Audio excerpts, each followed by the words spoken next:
Hello everyone.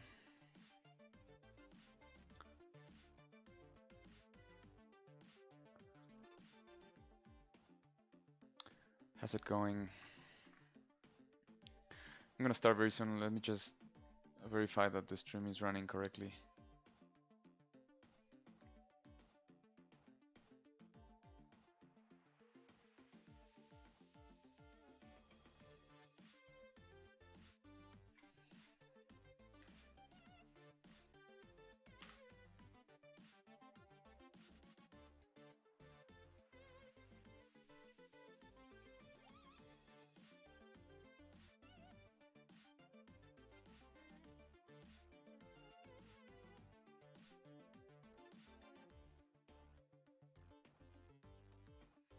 Hey, Heroes Bench, thanks.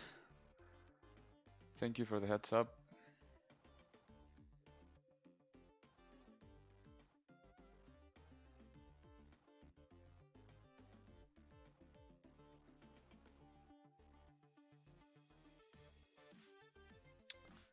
Hey Sky. Hello.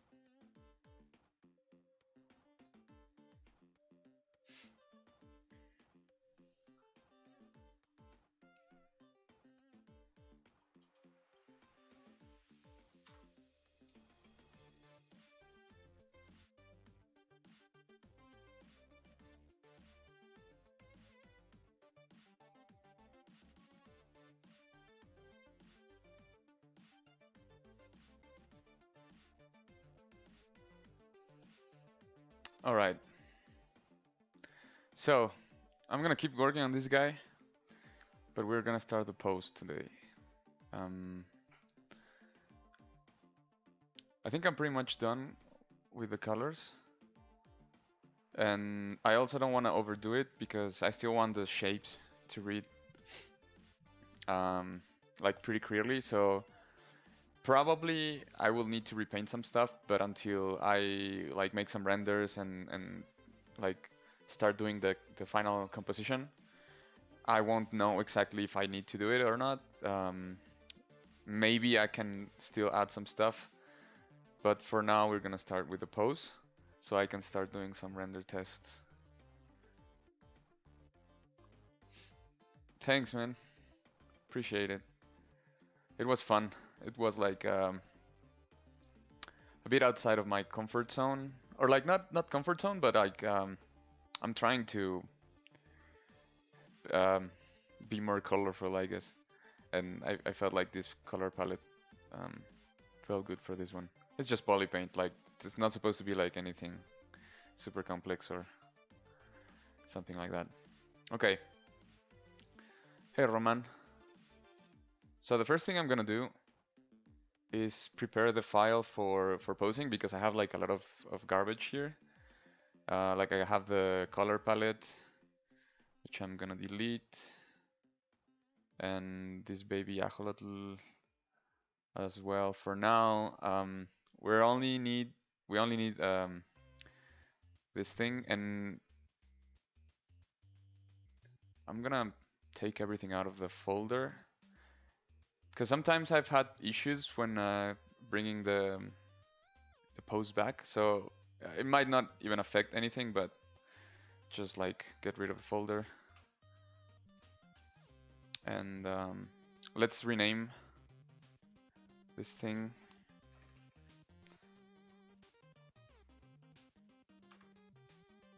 And I have the dorsal fin, web fingers, horns, eyes, and web toes. Okay. Perfect. So let me just save a version of this. That's gonna be for the pose.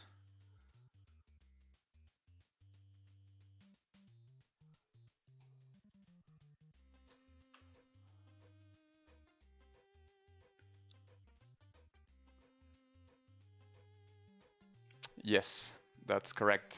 Actually, it's supposed to be like an axolotl god or like a deity, and it's gonna have like smaller little axolotls and salamanders like swimming around.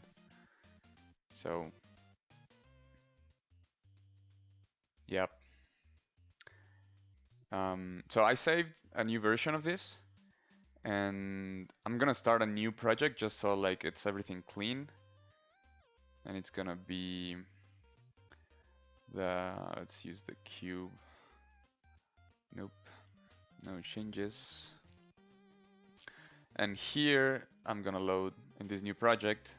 So like the difference between a project and a tool and a C tool is just the C tool is just the model. The project itself is like a whole bunch of other stuff, different C tools, lighting information, materials, pose. So I'm gonna start a project just to in case I don't finish or like I need to make tweaks that I can come back to the same project. So this is it. I'm gonna turn off the grid for now and save the project as well.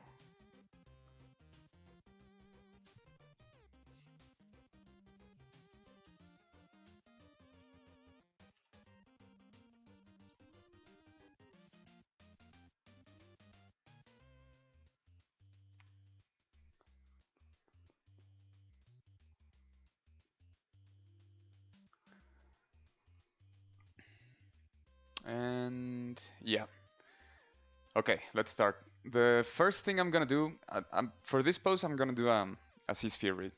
I think it's easier.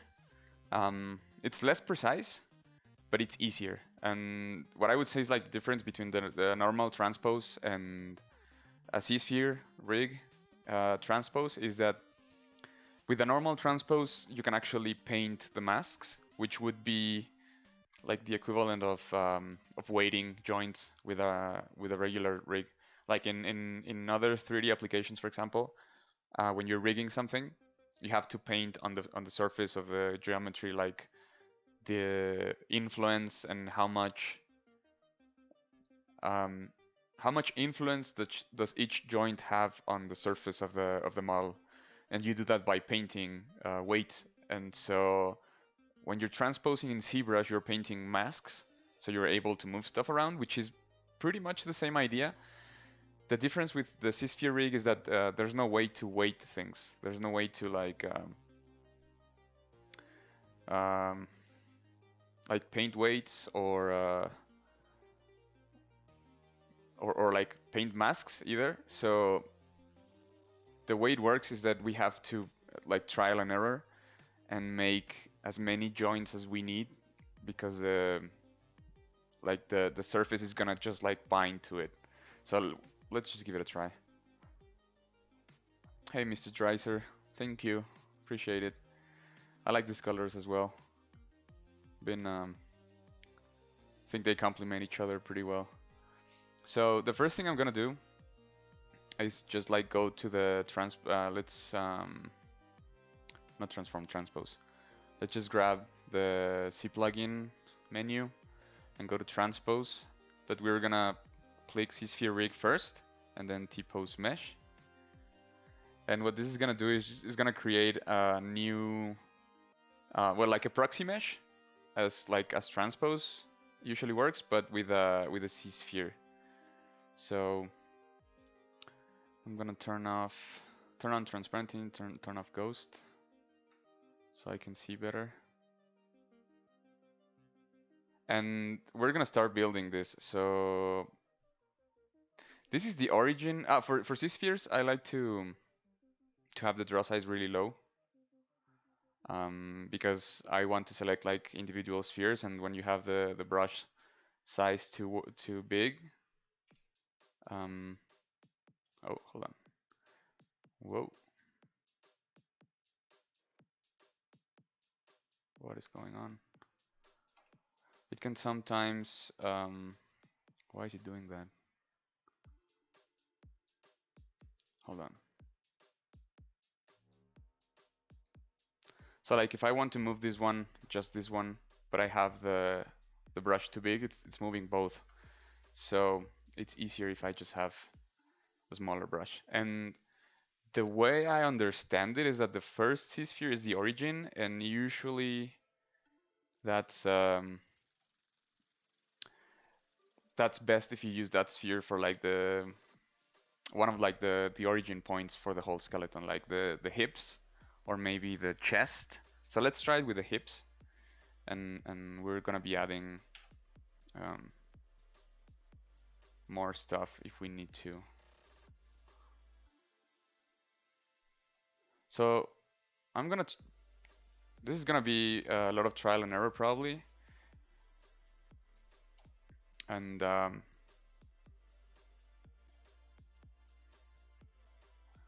can't I move this? Hold on. I'm gonna try and pay attention as much as possible to the actual skeleton of how what this creature would be.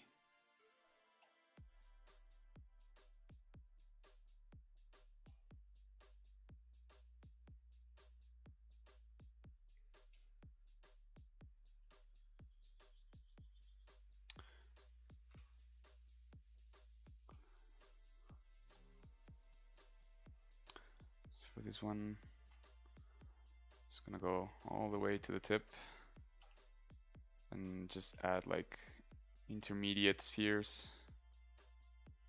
I think it's easier.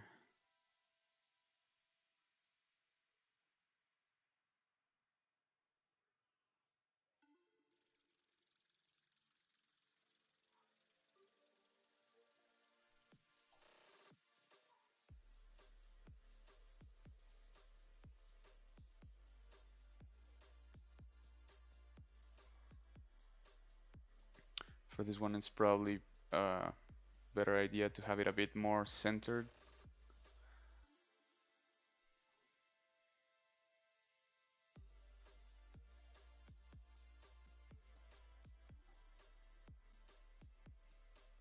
In this case, the size of the C-spheres doesn't really matter as long as they cover the area of the model you wanna work on. We're probably gonna also need to like add some spheres that go like to the top, so we can move the fin. But we'll see. Like we'll have to do a trial first. And for this one here, I want to do the following. So like just grab these parts here, maybe add a couple more. We need a lot of joints here because the tail is gonna be posed quite a bit. It's gonna curve and twist, and so we need enough spans, I guess. And so here I'm gonna add a couple more spheres.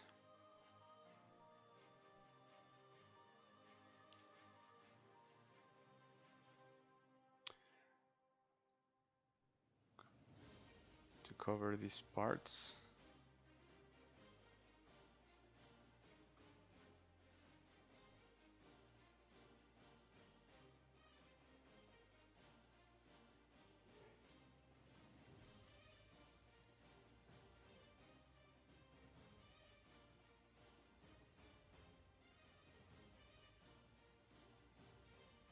I will see if that works. I don't know. We'll have to see. And so let's do the legs. Couple of spheres here. This is the joint of the hip.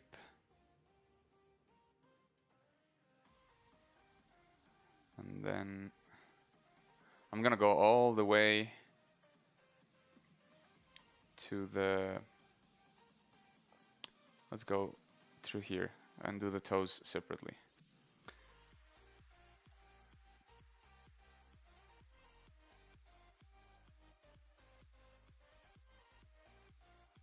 So this is probably well, depending on the model, it can be a bit tedious. So just be patient. Um, the more, not the more time, but like the more attention you pay to this stage, I think it's gonna save a lot of time. Like trying to do it as close as possible from the first iteration.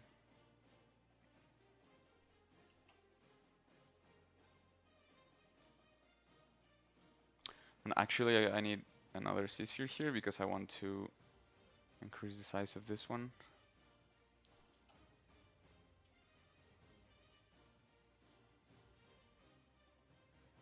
So we can grab the fingers.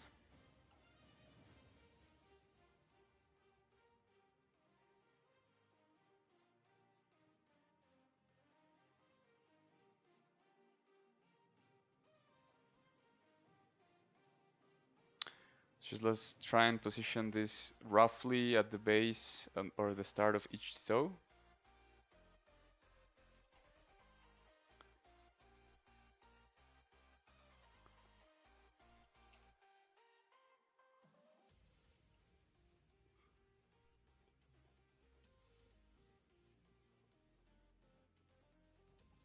Yeah, something like that. I like when I usually like whenever I'm working, I like to rotate stuff a lot. I think it helps me with like visualizing the like how everything is working. This one here might be better to move a bit to the front. Just a little bit, not too much. And let's do the joints. I mean the toes.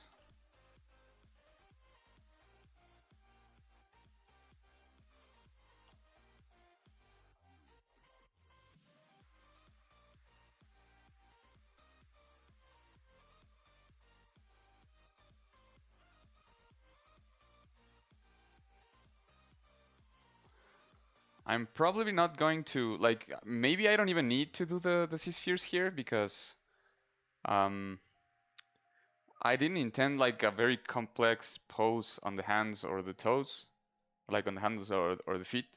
But I mean, if we can do it like right from the start, and it might help us like to just like give us slight variation to the fingers and whatnot. Why not? But it might not be like completely necessary to create the C-sphere skeleton for the appendages. Um, well, it depends on what you need actually. There's a lot of courses and tutorials and like it depends if you want to like start from the beginning or if you want to learn hard surface or like creatures or humans or clothing. There's a lot of stuff. I would say just like grab um I would say check out Michael Pavlovich and Pablo Muñoz's stuff on ZBrush. I think they have stuff from like all levels, from like beginner to intermediate to advanced. There's probably something that can be useful for what you need.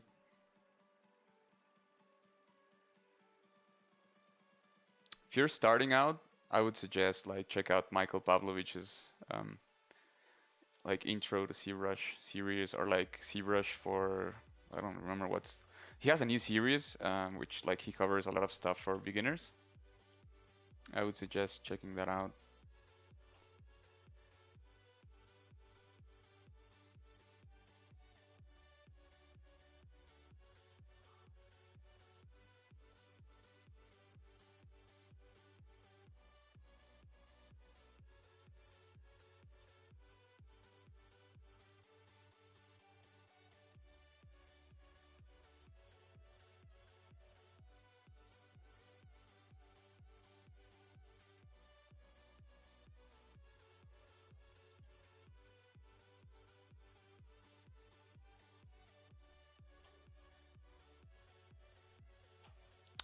Like I said, I'm trying to be as precise as possible. So if we need to do like to change something, which we might actually need to change something, it shouldn't be like too hard because we already have like a solid base. So that's the intention anyways. We'll see if it actually works.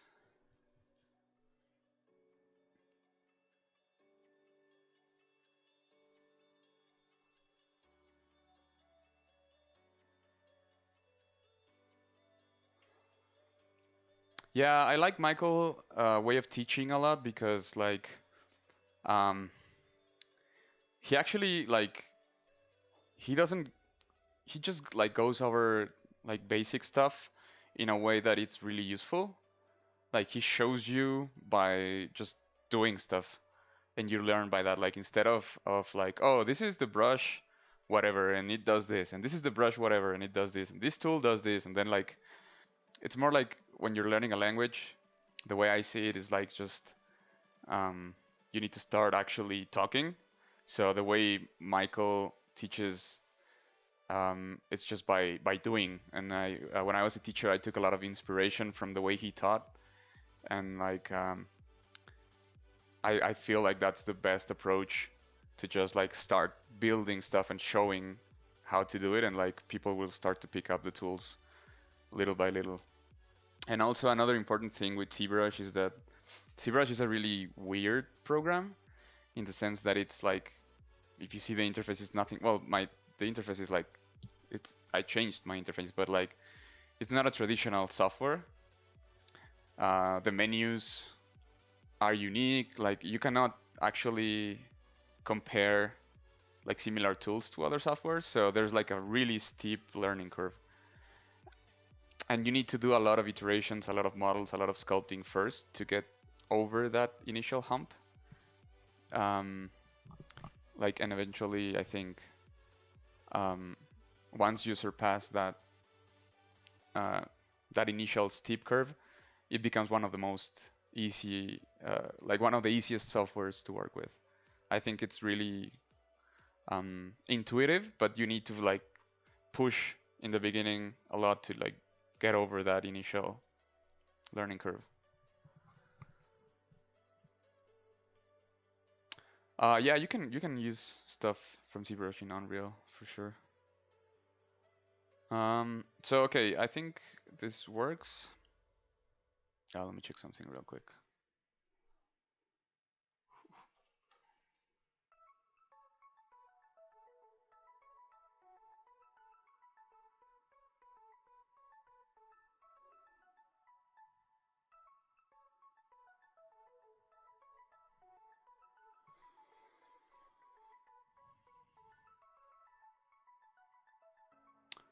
I'm not sure if I should. Maybe I should.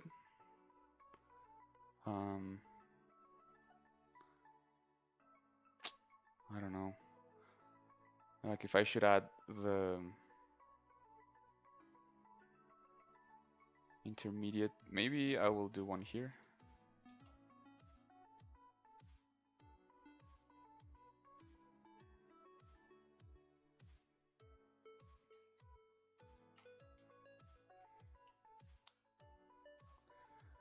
We'll see if that works. And same thing here. It's not really that necessary, but it might actually help.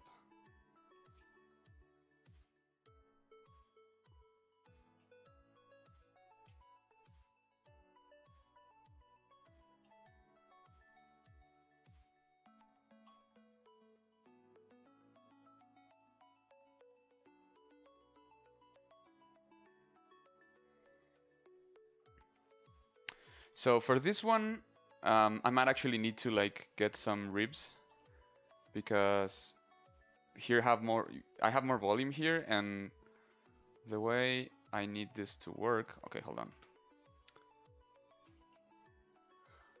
Like I said, I cannot control how it's weighted.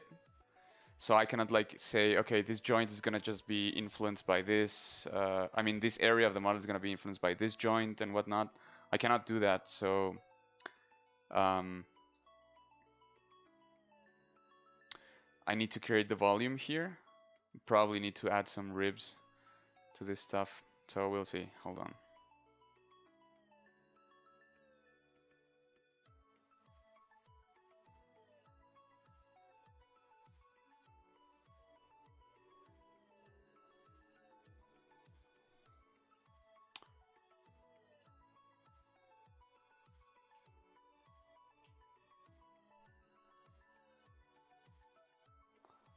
I'm gonna be like the shoulders.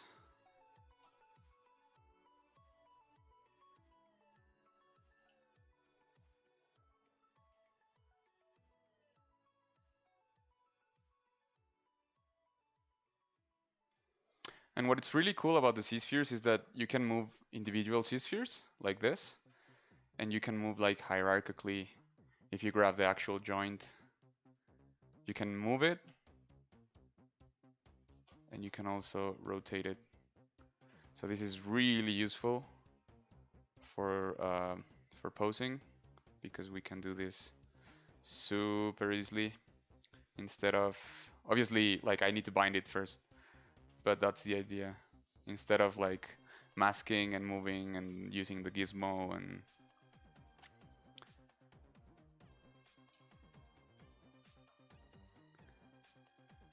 so everything that we want covered, we need to create a joint for that. I turned off symmetry, so turn it on again.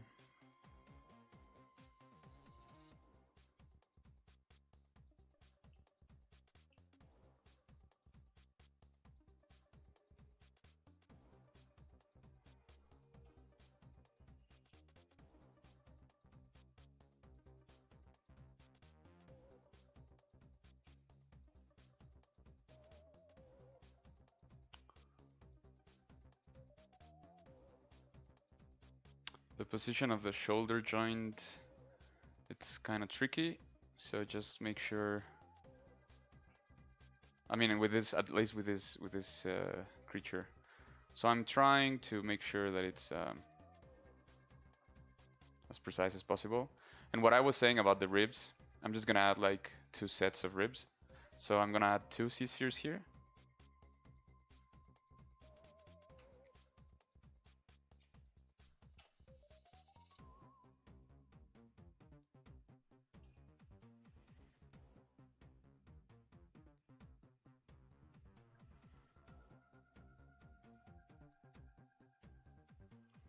And then move them closer to the center, and I'm gonna add the extra ones here. Probably too big.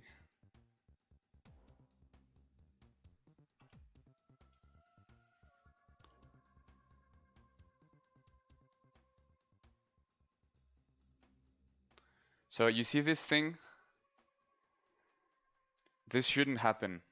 Whenever you have this while working with C-spheres, move stuff around, rotate, scale, move until it's no longer there, because this is like, it's just like interpenetration of the C-spheres, and it may cause some problems. So in this case, just like you can scale it or just like move it, pull it back a little bit more. I don't need these things to be super dense. I mean, super big.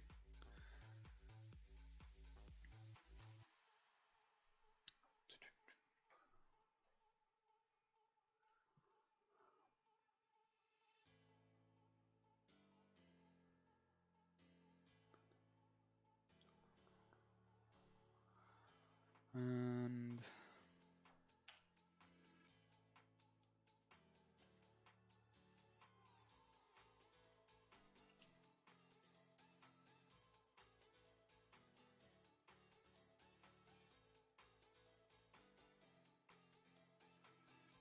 I think this should hold. Like I said, we might need to adjust, but I think this works for now.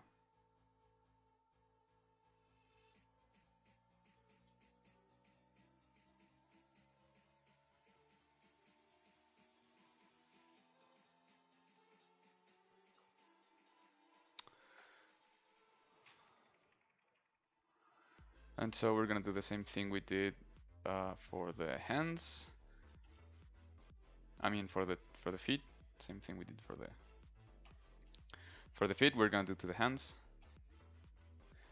So we need like an intermediate joint. In this case, just to show, I don't know, like from the wrist. This is supposed to be the wrist, and this is supposed to be the palm. So it's really important to make that distinction. And then just create some spheres, and we're gonna. It's important to create them on top of this, because if you click, like let's say I want to create this one here, but I click here, it's gonna add the new C-sphere on the existing joint. So I want to create a new joint, and then we can just adjust them later.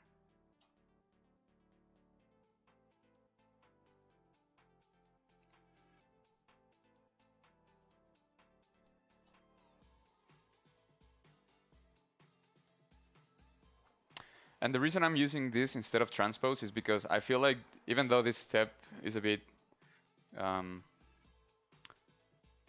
wouldn't say like tedious. It takes a little bit of setup. It's not that bad. But I don't have like anything super precise. Like this is an organic creature, and I want it to look pretty. I don't know how to say it, like relaxed. I want the movement to feel natural, so I figured this was a better option than using actually just the transpose and masks.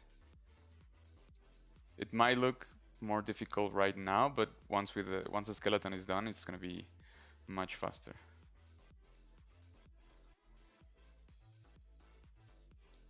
So if you need to pose stuff that doesn't require a lot of precision in the posing, I would recommend this method. At least like to start. Maybe this is like a good base, and then after that you can actually use masking and gizmo for more precision, or even rig it. But for now, like rig it with actual weights. But for now, this is fine.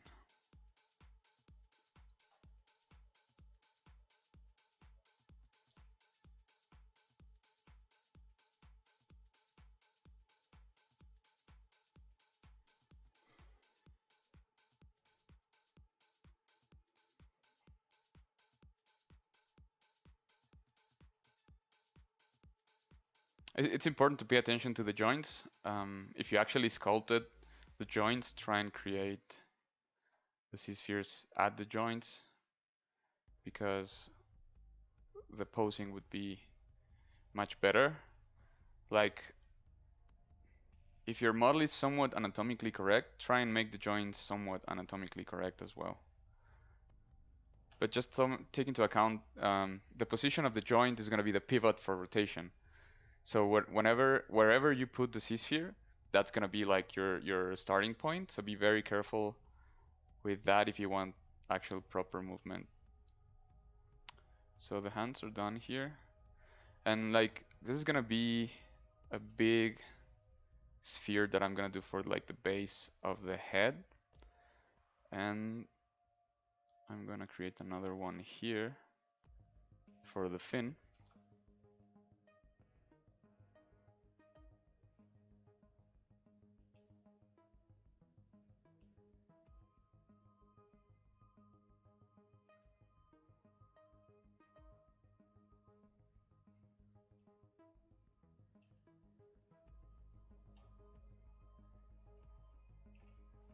I feel like that should work.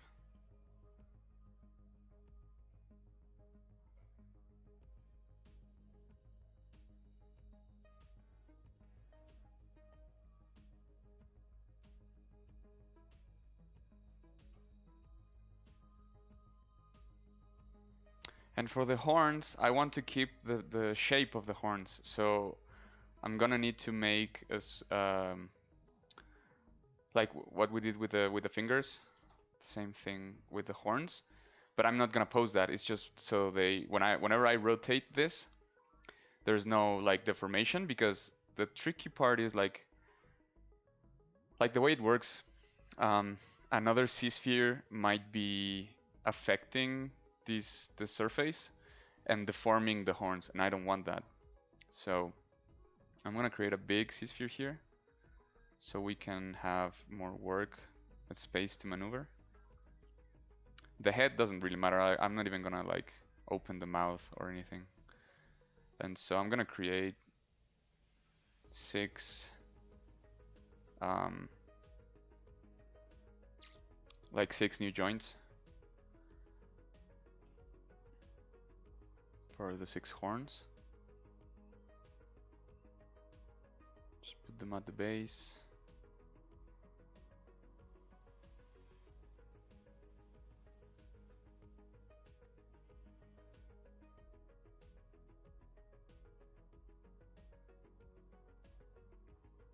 This is like the base of the horn. There's one streak here because it's like on the front.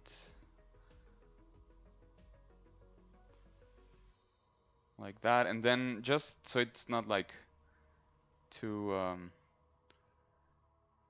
too thick, I'm going to add extra C-spheres here and then just scale them a little bit.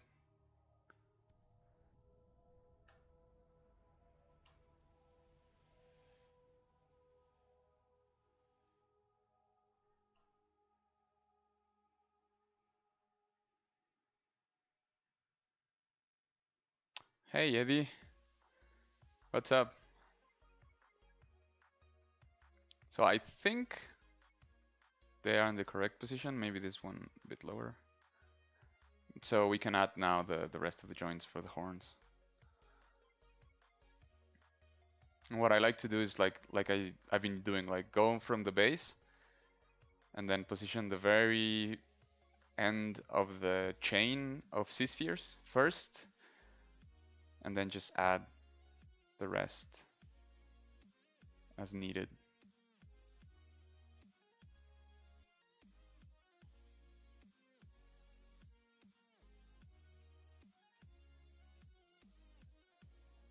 So like here would be one, here would be another, and then here would be another one.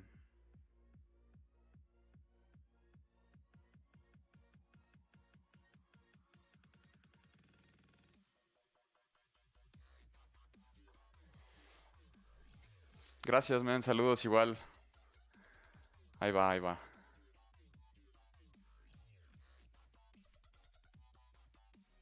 So we put this here. So like for this horn, I know that since we're in transparency, it's like kind of hard to see, but it might actually not be a bad idea to add another one here, just so it has a bit more structure. What we want is that they conserve the shape. So like when we rotate the head, like if I add some joints here, oh, hold on, I think it's saving. If I add a couple of joints here and then I want to rotate stuff, I can do so by moving the whole thing. Like you can see how it's moving the whole head, and this is gonna be like the idea behind it. It's pretty cool actually. I like this idea of rigging stuff quickly and stuff like that.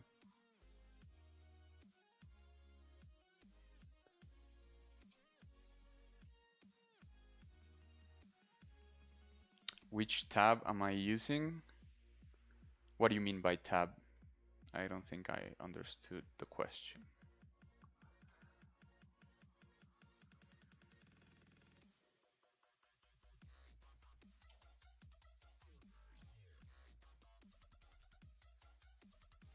And same thing, just add one here, add another one here, and then start to move stuff around. Oh, drawing tablet.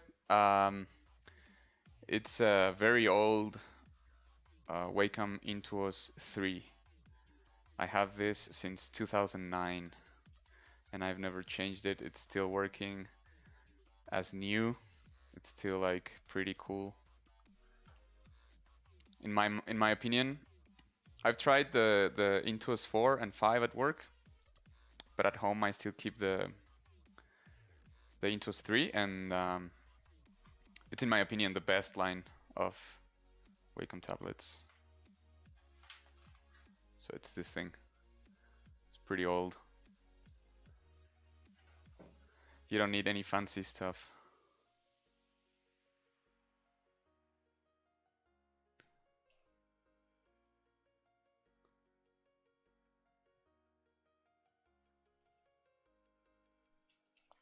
And I use this thing for everything, not just for ZBrush. I use this in Maya and Photoshop, even like when I'm just surfing around internet. I even tried it for games, and it sort of works, but it's kind of like a bit wonky and not as precise as I would have imagined, because I was like, oh, if I use this for games, I can just actually, like for shooters, for example, it can actually improve my aim, but it doesn't really work like that. But yeah, I use it for almost everything. I have a mouse as well for other stuff, but I feel more comfortable with the tablet. I used to model in Maya with the mouse, and since the last couple of years I changed that and I started using the tablet only, and I feel like much more comfortable and faster with the tablet than with the mouse.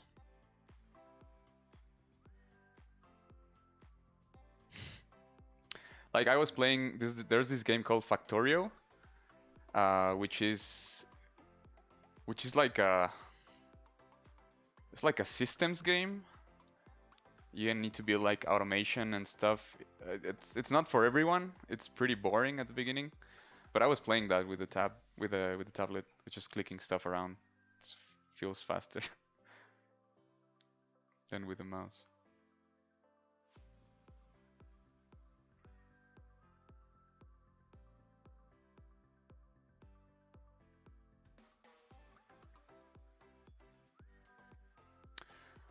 Okay, so we have the horns, and we probably need this. I'm gonna increase the size of this sphere.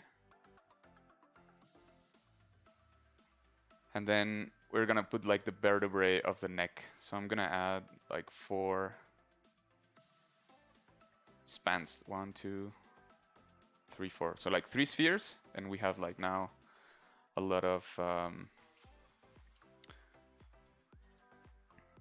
like rotation, precision.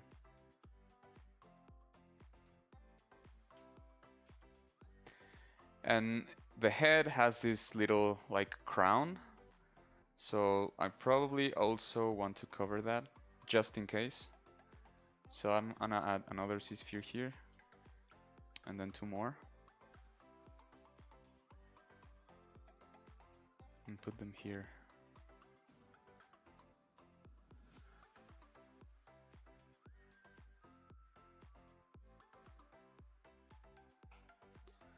Just so they can have something to grab onto. And then I'm gonna do something a bit weird. I'm gonna grab and continue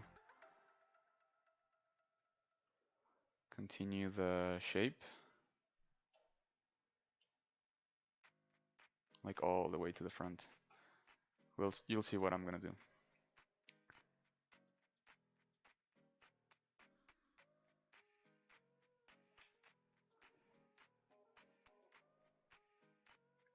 Oh yeah, if you guys use Discord, you should check out the ZBrush Discord.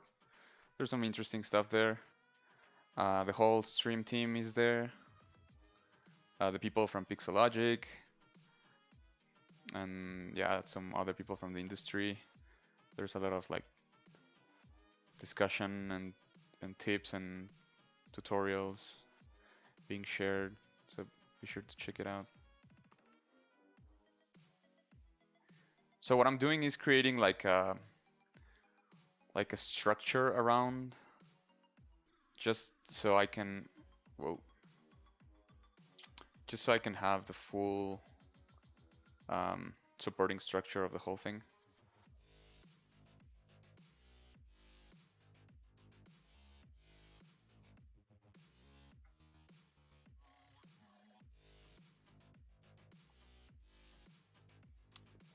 So it's just like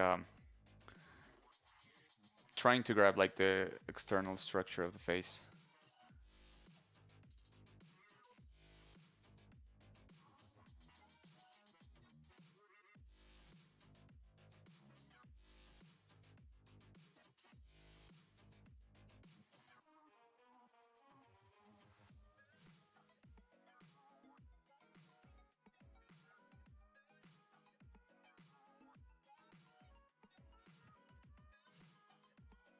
Because here's the thing. So I did the horns, which will help me to bind the geometry of the horns to the actual horns. But there's also this part. So if I didn't put this here, it might be the case that this area of the head would be weighted with the C-spheres of the horns. So that's the only reason. And the rest is just, I mean, it's just the head. I'm not even gonna open the mouth, so it's fine. It's fine like that. We can add extra spheres that go to the eyes just for support, but I don't think that's actually necessary. Just like that. And I think that's it. So I'm gonna save the project again.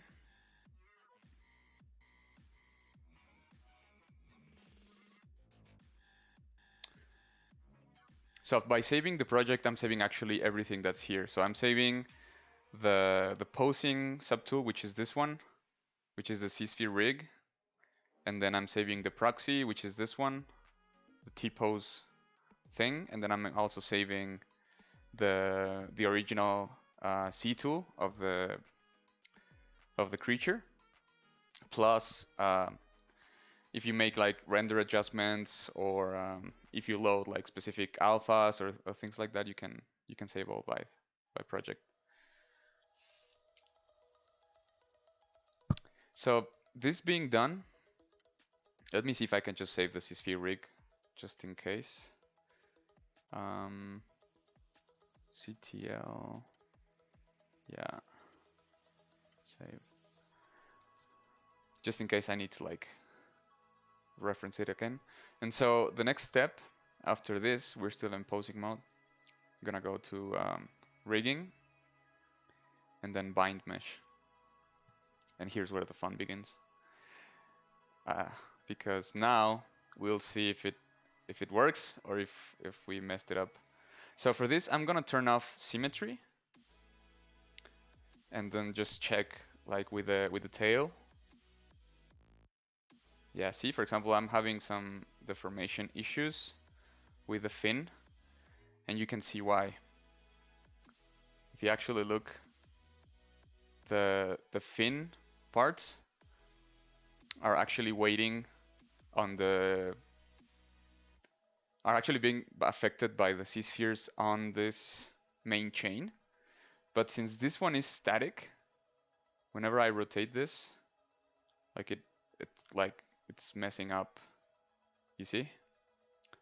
Need to see actually if this extra C-spheres are working or not.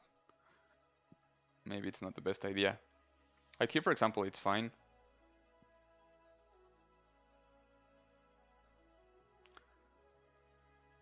Like these rotations are actually fine. I think in this case, it's actually working in my favor. So for this one, I'm gonna unbind it and just like correct some stuff. But first,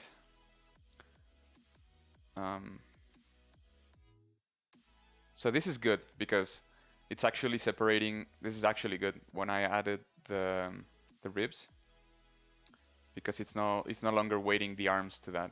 But I need to be careful with this ones, because they're weighting so much the fin that it's preventing the rest of the body to like deform naturally. So I need to be careful with that. What I'm gonna do is, I think this one and this one work, but I'm not sure if this one is working. I need to be really careful with that. And then actually maybe rotate this one as well. Like rotate this sphere. It's kind of tricky. I don't know what to do with in regards to this one yet. But first, let's check if the head is working. I mean, no, let's check everything. Let's check the legs.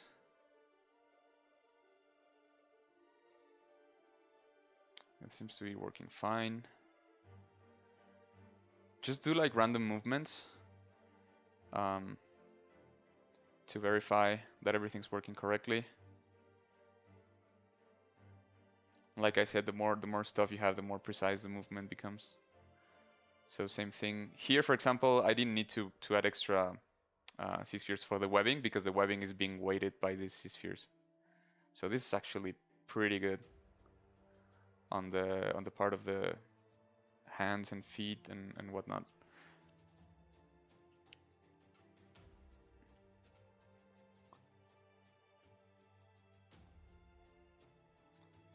Same thing.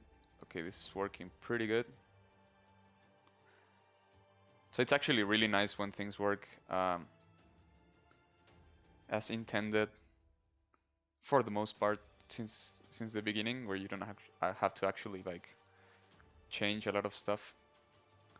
Yeah, this I think it's pretty good.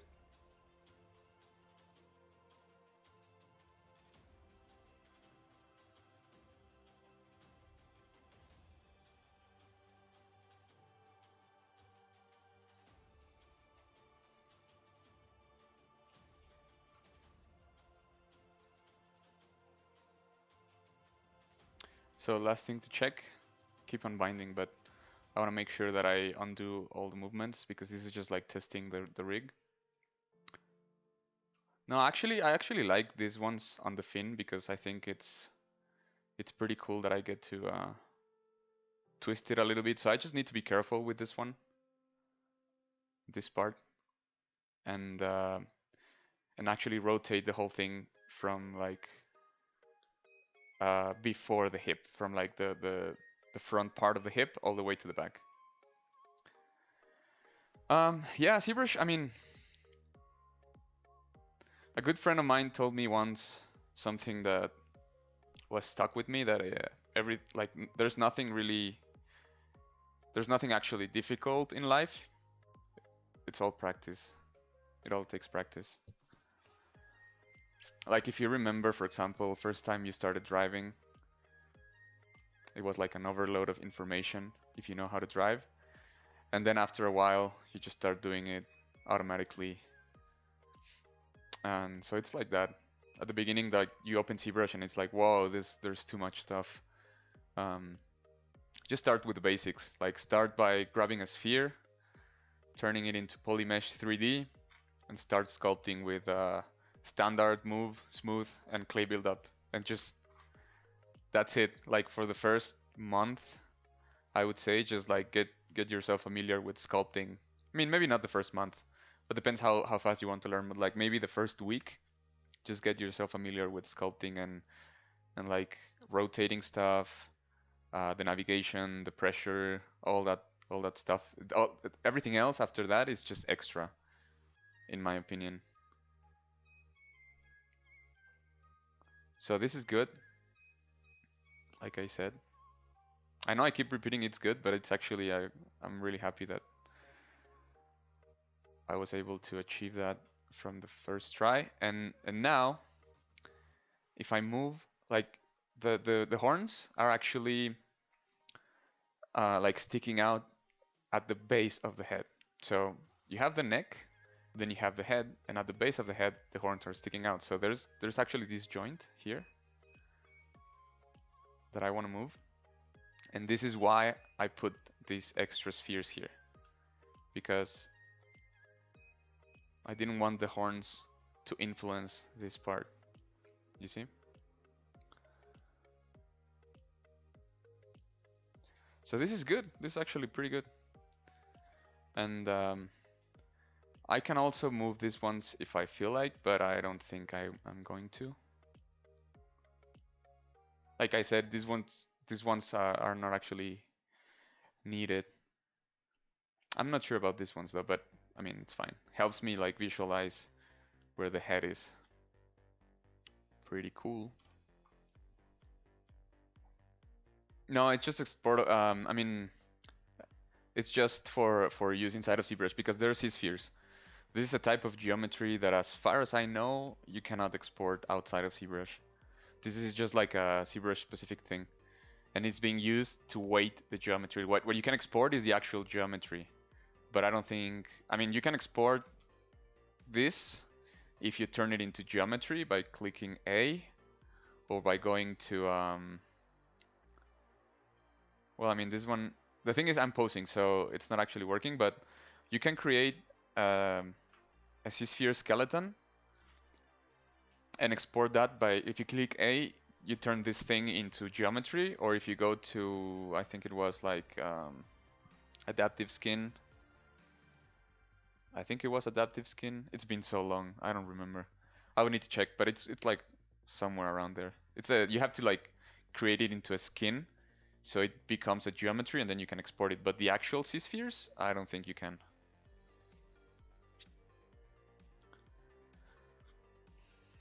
Can I teach you ZBrush in advance like a pro? I mean, I can answer questions if you want.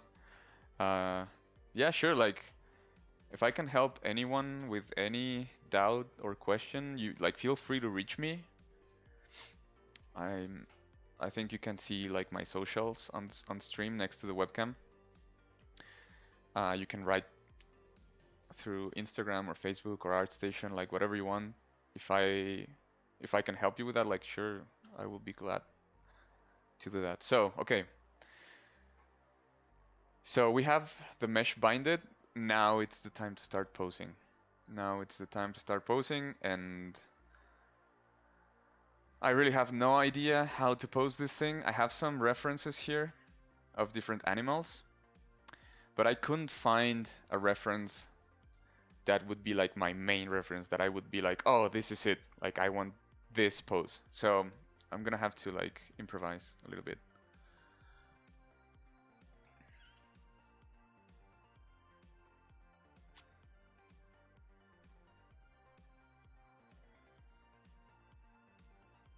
And like with everything, in my opinion, if you actually want like a dynamic pose that looks natural, just like don't lock yourself exclusively into the orthographic views. I think that's not very useful, and turn on perspective as well. Don't lock yourself into the orthographic views exclusively, and just move stuff around, look at it from different angles, blah blah blah. So I'm gonna start with the head first and rotate this stuff first. And if you see it's already like turning its head, you can take like a specific C-sphere and rotate it.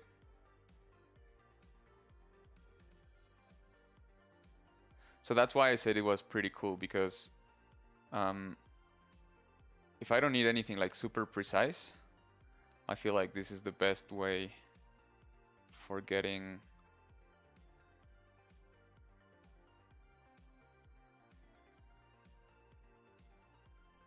like a natural, quick result.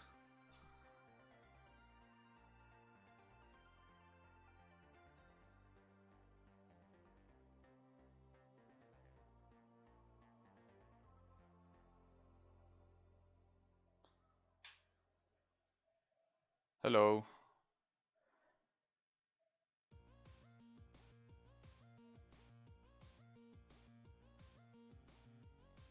Whoops. Let's go back to white. Is there a way to do retopology in ZBrush? Yeah. There's several ways to do retopology. There's several different types of topology as well, because I would try and be very clear with language, because I feel like what you're trying to ask, I mean, yeah, maybe I'm being like a bit of uh, a snob, I guess. I don't know.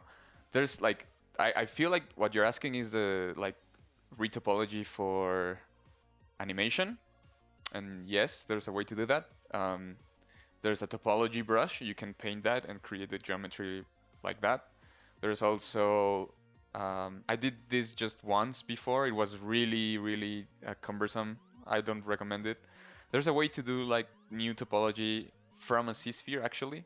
Like you create a C-sphere and then go to topology, and I think it's like edit topology, and then you start like painting or like putting in points and merging them. But that's like a really old technique. I used that like in 2011, and so like there's much better ways now. I don't recommend that because you actually can't smooth things.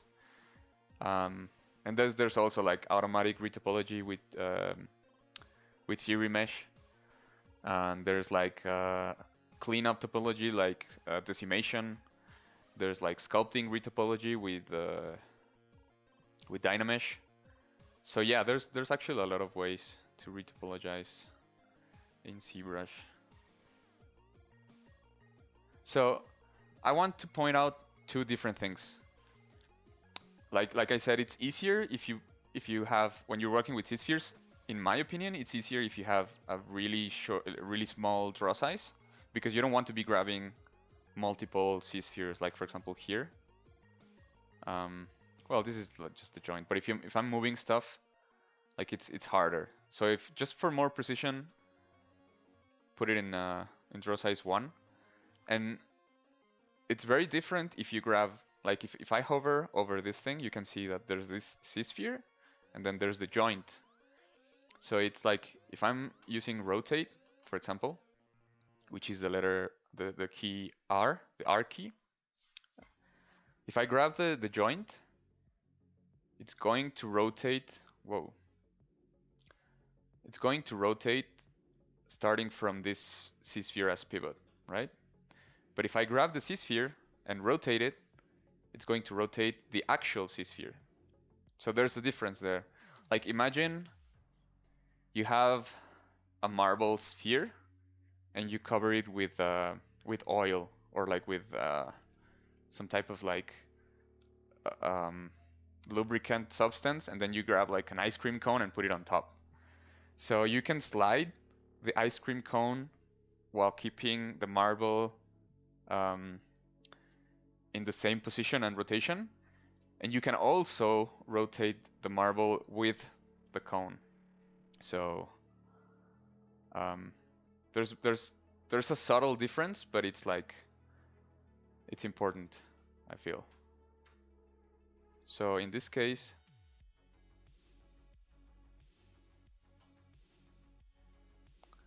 I want this hand to be like, imagine if it's swimming, right? Like when you see like dogs swimming, they move like the hands like this way, the legs. It's sort of like that. Just wanted to have like an interesting pose. And I might actually change later, I don't know.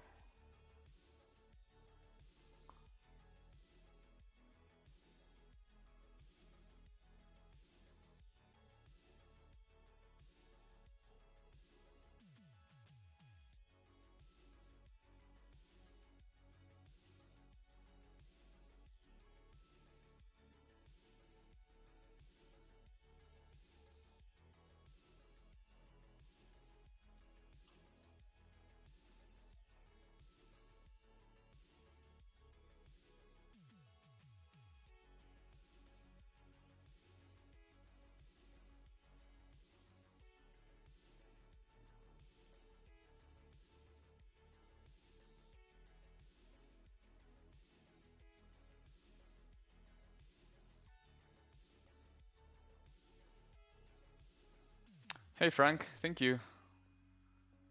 I appreciate it, man. It has been fun to work on this guy. I've been working, oh shit! I forgot to add this. It's fine. It's just a finger. I forgot like a C-sphere here.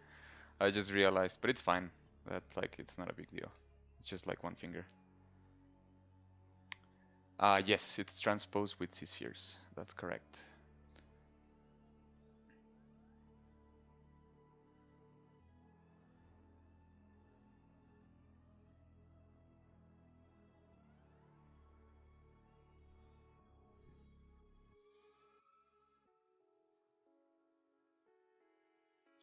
So like I actually like this angle a little bit. I'm still not sure if I want like, for example, the head and like the final composition to be like looking at like straight ahead or from the side or like 3/4.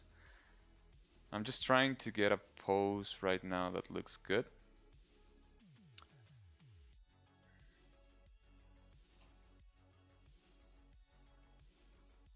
So you can see, for example, here I'm rotating actually like the whole thing.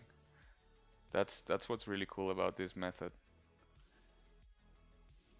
Since the skeleton is built hierarchically, you can do a lot of cool stuff.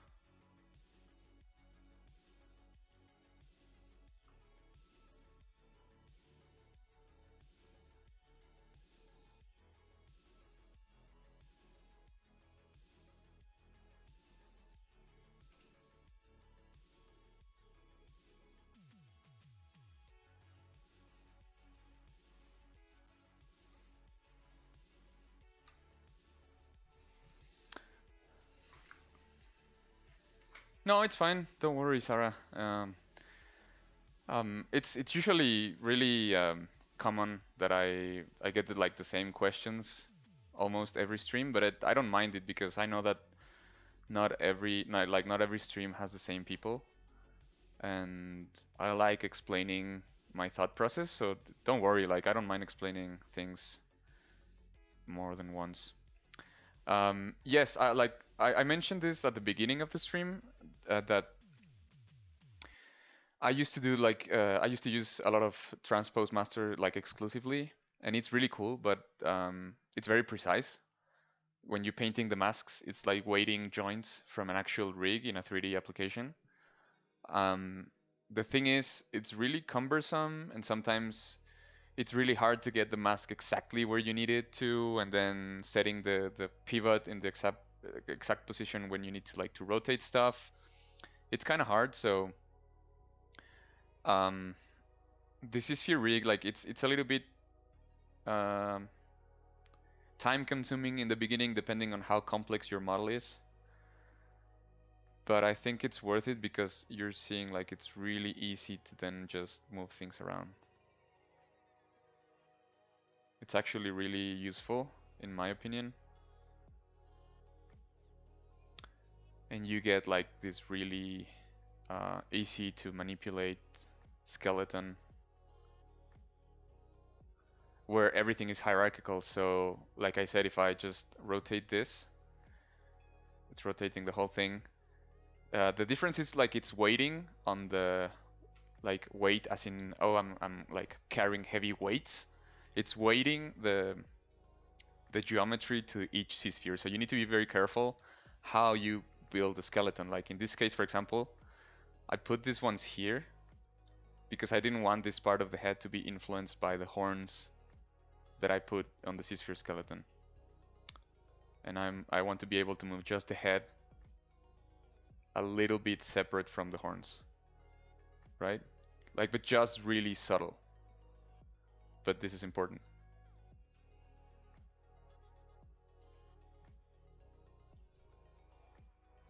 Can I still sculpt detail on the mesh while posing? No. I would need to finish the pose, transfer the pose to the actual, like to this thing with the T-pose mesh button. I hope I'm not like causing any problems by switching tools. We'll see. And then if there's any issues, I can sculpt and correct those issues on the posed thing.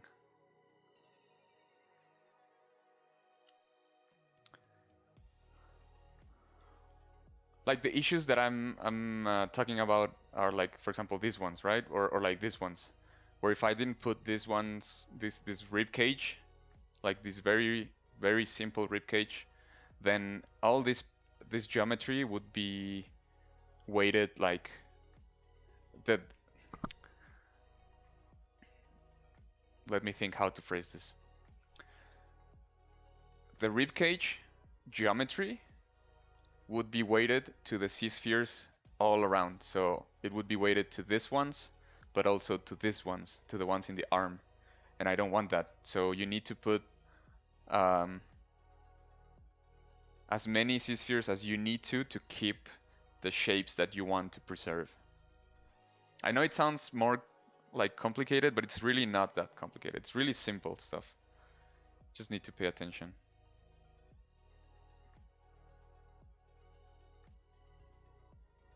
So like with most quadrupeds, I've seen that's also really important to study anatomy, but like the way quadrupeds work, I mean, this is supposed to be like a salamander thing, but it's also like not a regular salamander, axolotl stuff.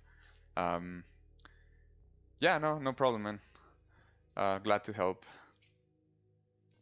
Yeah, it's actually a really fluid and easy and quick way to move the mesh around.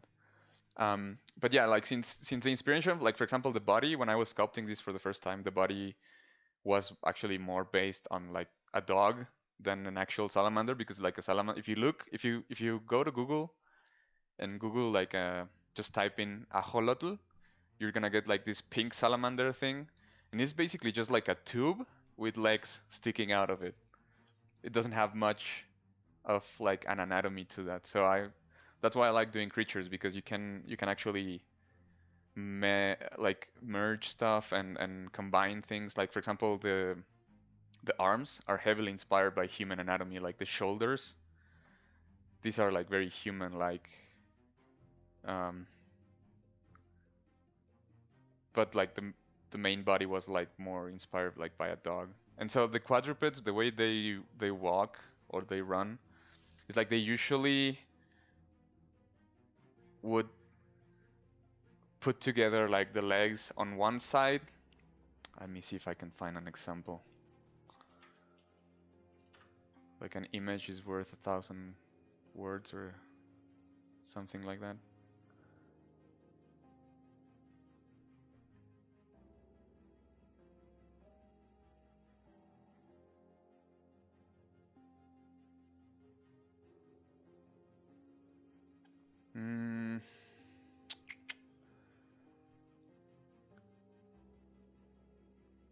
It also depends on where on the cycle of movement you put these things.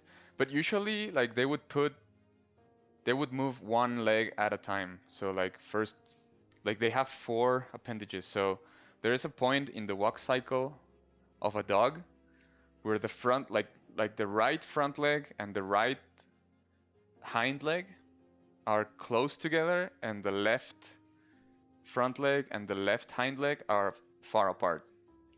And then there's another part of the cycle where you have like both legs on one side equal distance, but like skewed. It's hard to explain without an image. Here's what I'm trying to do. It's really simple stuff. I'm going to copy this, and I'm gonna share my screen. Hold on.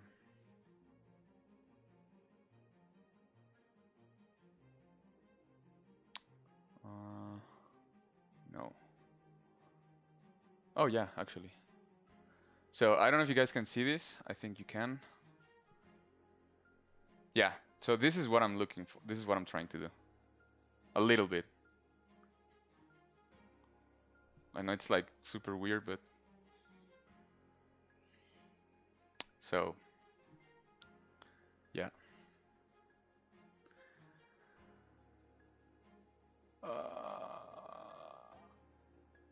What happened? No.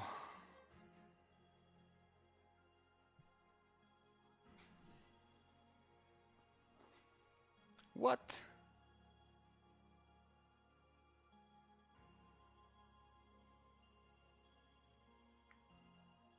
Okay, it's fine. I think it's because my I don't have that much space on my disk, so let me just clean up some files. I think it might be that.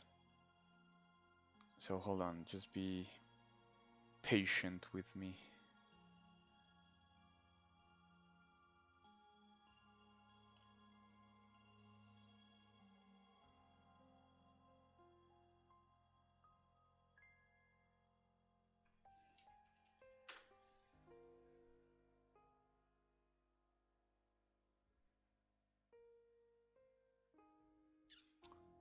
I have a bunch of files on download, and I usually forget to clean up that. So sometimes I get like these errors on ZBrush because I'm working on a laptop right now, so don't have like this super beefy computer.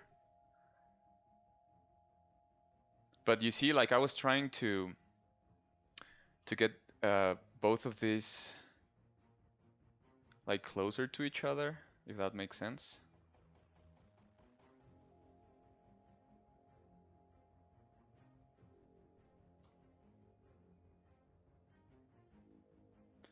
And then this one's further apart.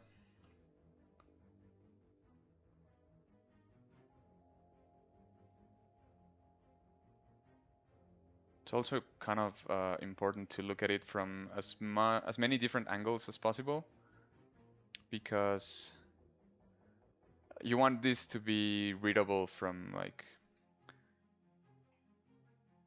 or you want this to make sense from every angle, right?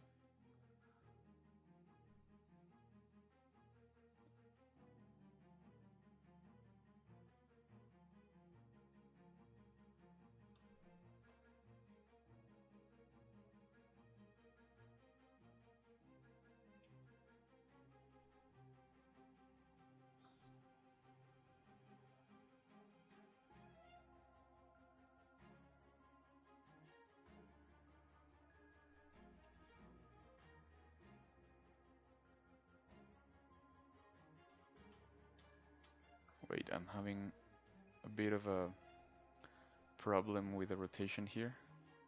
Let me just fix that. I'm rotating the C-spheres, not the joints. Yeah, something like that. And what I want to do now with the leg, I mean the tail, is to continue this curve, but then do like an S. So let's see if it works. Can you have a large C-sphere instead of ribs? Yeah, maybe you can, but this is the thing. If I have different like separate ribs, I can adjust separately if I need to, in case I need to.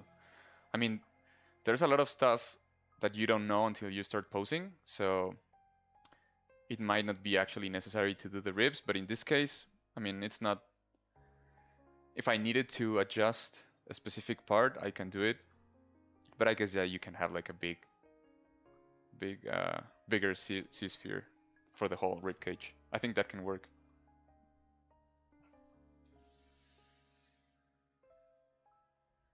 Yeah, I can do another example.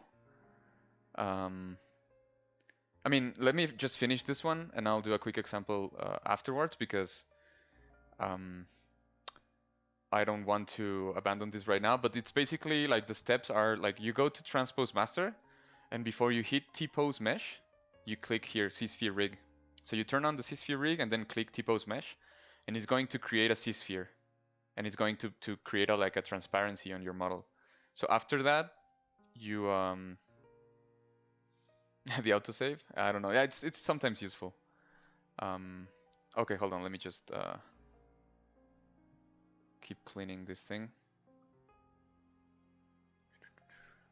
which I forgot. Downloads, yeah.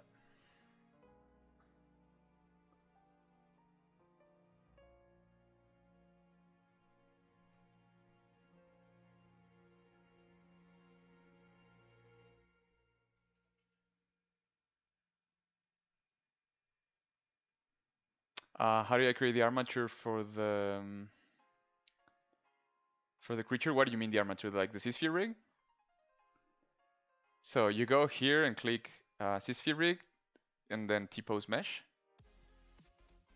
and then it's going to create a C-sphere and make your model transparent, and then after that you start building the C-sphere rig, you create the whole skeleton, you go to rigging, bind mesh, and then you start posing. Afterwards, after we finish the pose, I'm gonna go back and hit T-pose sub T, and that's it.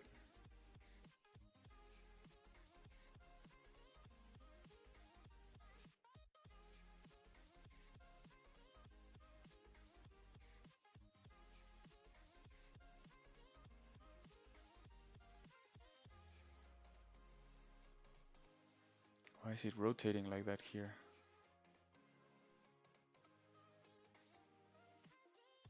It's rotating pretty weird.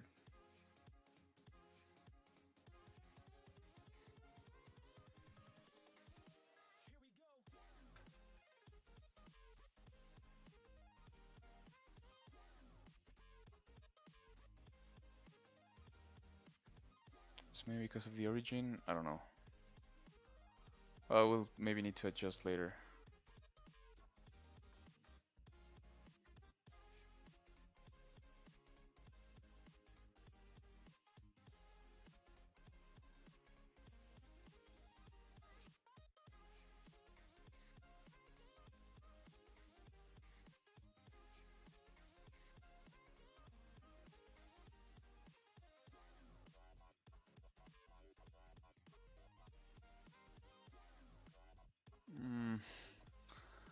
This is kind of tricky.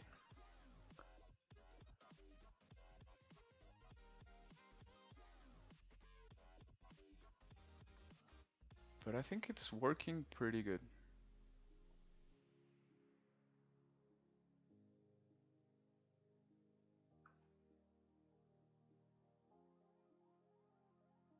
I think so. Anyway.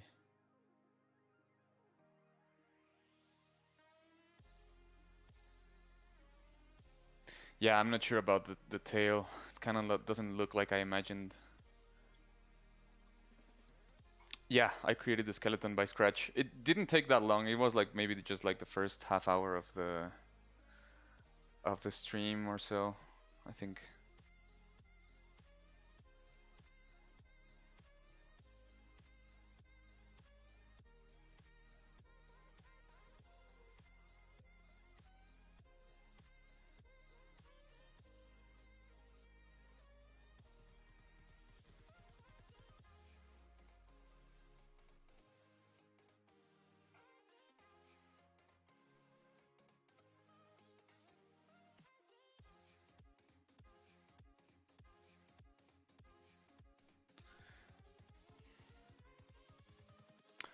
I'm going to Control C to infinity because I didn't like the tail that much. So let's try that again. It actually might be a better idea to just do like a full curve, right? Would it? I don't know. The references here, the ones I have are like, I don't know. I didn't really get like the pose I wanted out of those. Or actually, maybe instead of curving the tail from here, I can start curving it already from here.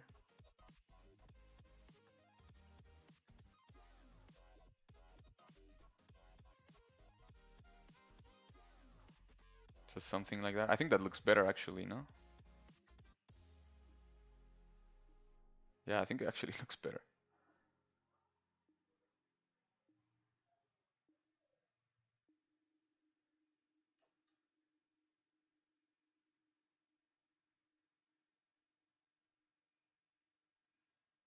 So this is what's really cool about this method. That it's pretty easy. The tricky part is getting the skeleton right.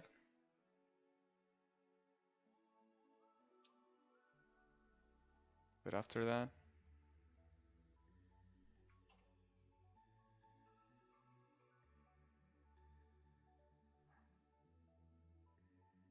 yeah, this does look better, I think.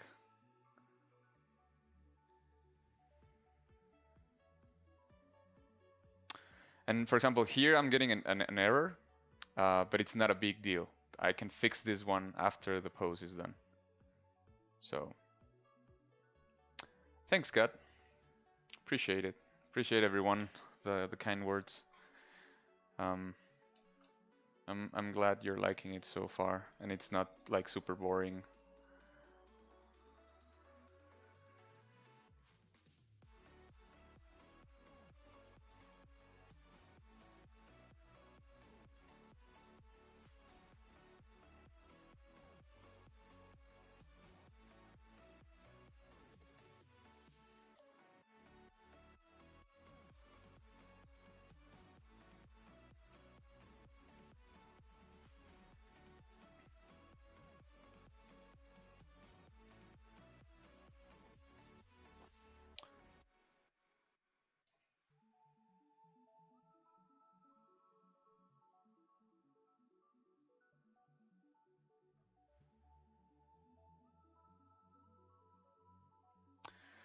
Looks like a mix between an axolotl and a Spinosaurus. Yes! Thank you. Yes. You nailed it.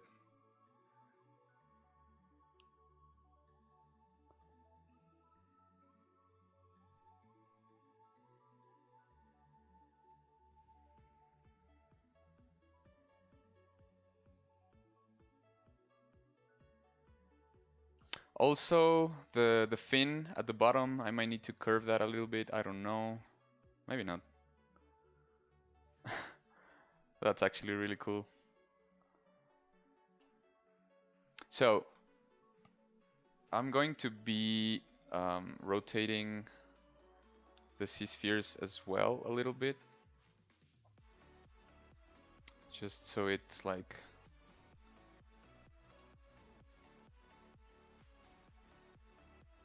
a bit more obvious.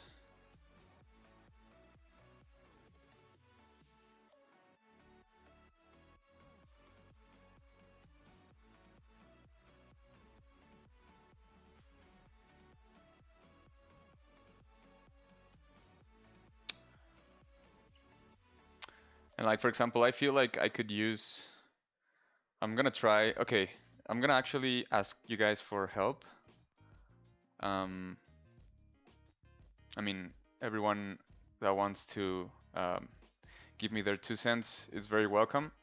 I'm going to do like a bunch of views and see which one looks better, like which angle is actually looking better. Try and imagine that the body is in there. I don't know why it's only like grabbing the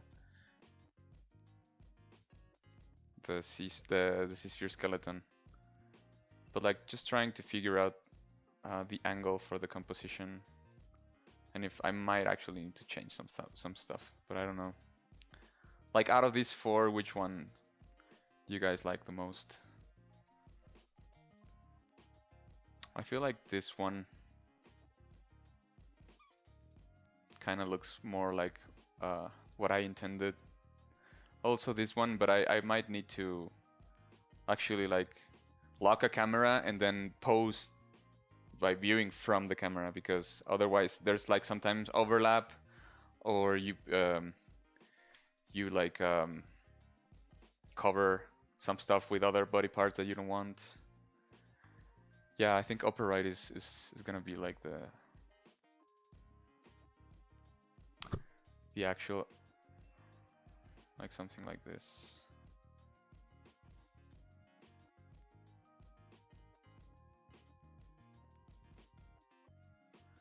Kind of like this one too. Last one, 3/4 top-down view. But name, which one do you mean, Sean? Which one was the last one? Was it this one? Top-down view. So this one? You mean like move one of the legs so it's like it actually looks like it has 2 legs?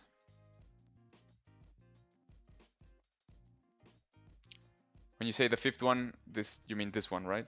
The one that I'm actually doing right now? Which in that case, I think I agree.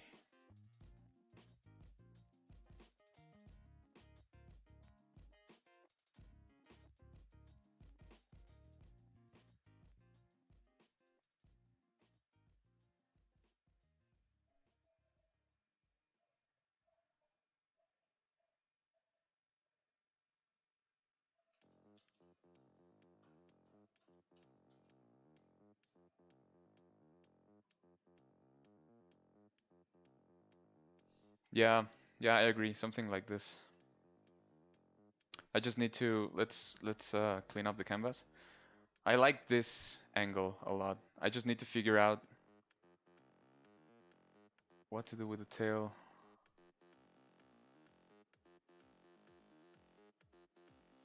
Because I think it might actually need to be going up instead of down.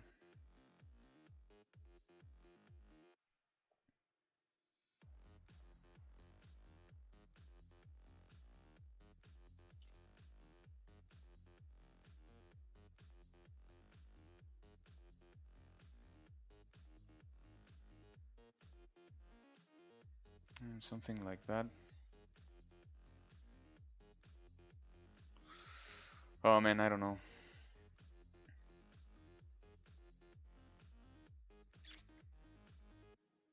What happens if I start turning the head the other way? Oh, that actually doesn't look good. I need to rotate it.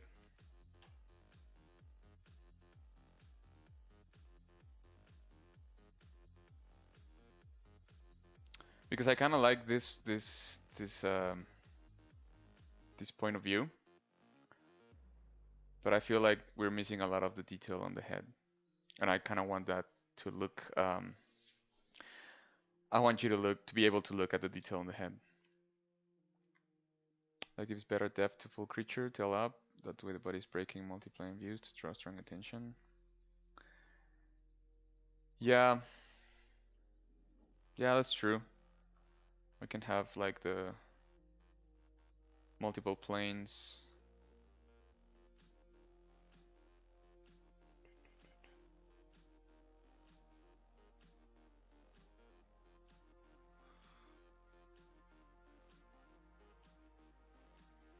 Can also rotate a little bit like this.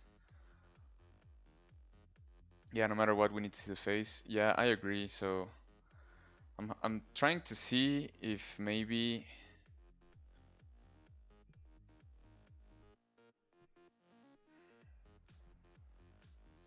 actually having the body not rotate too much would be better.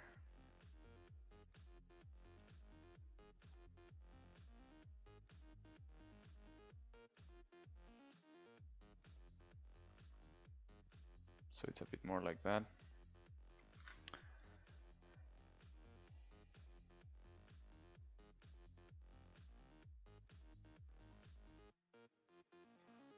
But if we keep this angle here,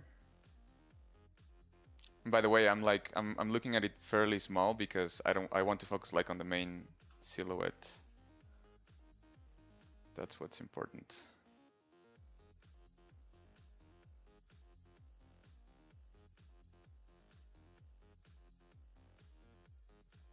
Actually, if you look at the silhouette here, I feel like the tail is starting to not be super readable. So I might need to rotate the inclination of the tail as well. Aim the chest up more as if the creature was going over our heads, our views looking up towards it. Kind of like this.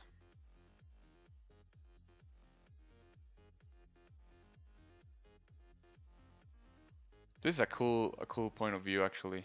This looks pretty cool. But I feel like you don't really see the head.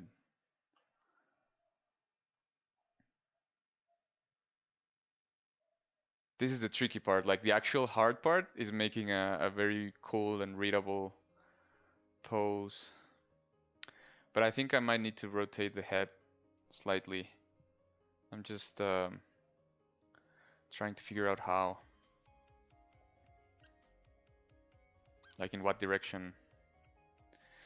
I don't, well, I mean, it's a personal project, but after the initial like concept, I'm planning on making the mesh like video game ready.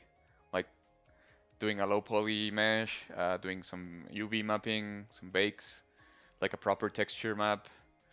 But like for now, it's just going to be like a concept. I really liked how it turned out, actually, the model itself.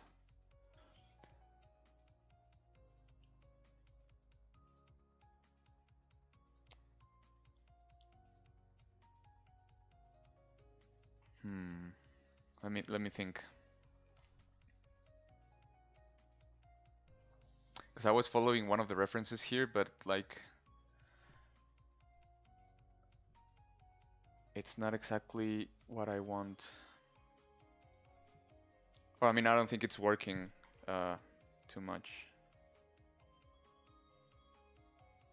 I also kind of like this view, but I feel like you don't really see the tail, and the legs need better posing. Maybe also could be like this angle, but then you don't see the legs.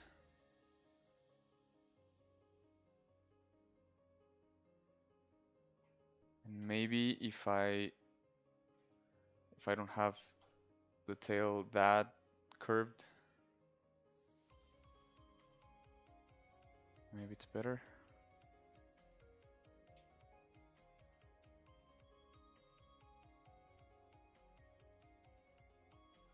And then I'm gonna grab the C-sphere here of the head, which is this one, like this big one, and rotate it.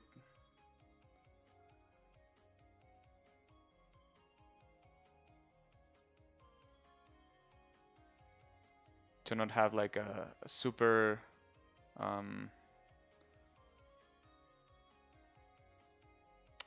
how do I say it? Like a super tight rotation of the neck.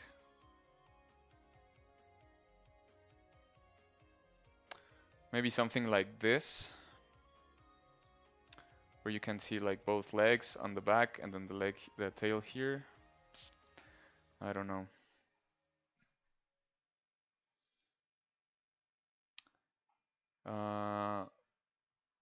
The back was arched more as it was diving over view. That way the head points down a bit to see the top. I don't think I understand what you mean. Like you mean like go back to where I had before? So this is what I had. The back was arched more. So you mean like arched downwards? Diving over our view.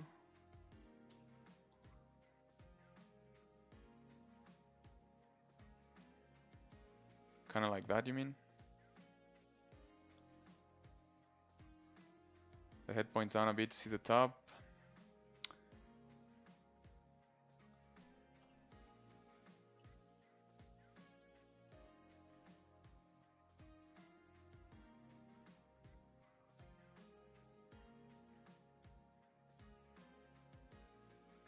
Can also do something like this. Exaggerate the legs a bit more. And then with the tail just make it so it's going downwards.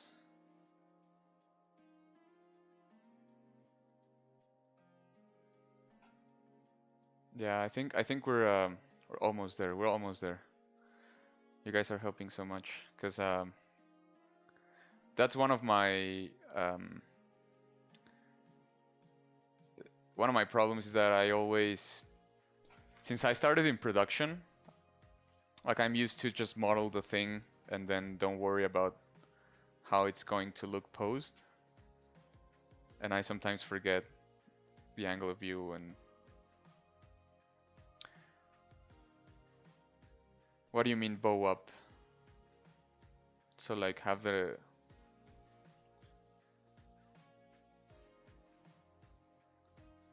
neck like that?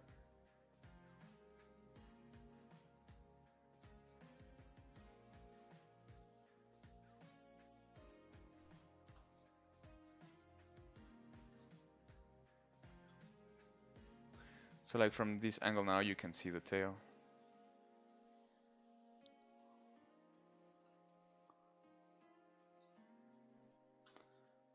Super important to check exclusively the silhouette. You need to make sure that things are readable.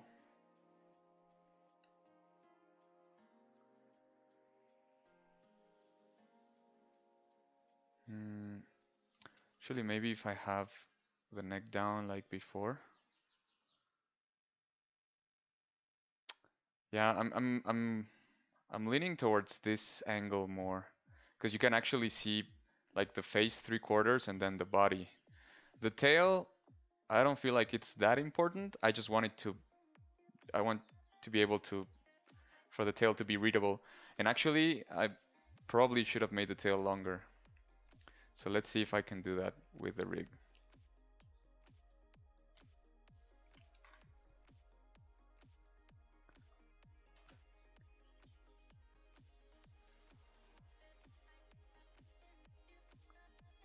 So the head, oh, I see what you mean. Have the neck like that, but then the head pointing downwards, right?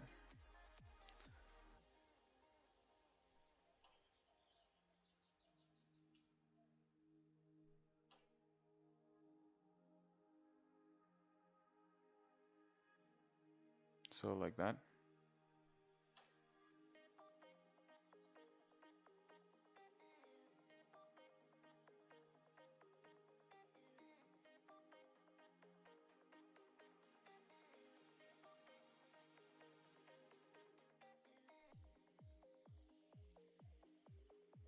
No, my screen is just like full HD.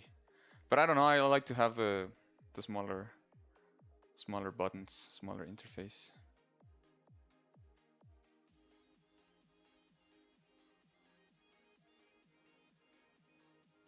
Kind of like this. Just need to make sure that the feet are readable. So maybe I can take this leg and move it. Nah.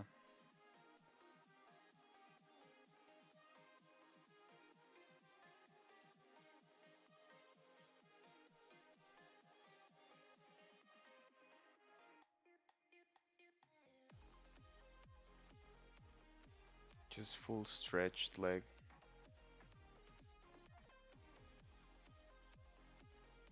Yeah, I think I'm gonna try and stretch the tail and then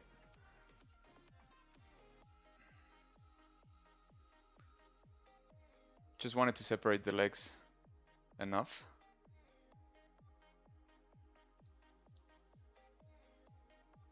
But it might be looking a bit weird. Let's try with the tail first. I think that if I grab, for example, yeah, I can actually scale this. But the other thing is that we can actually move the sea spheres. It's just that it's might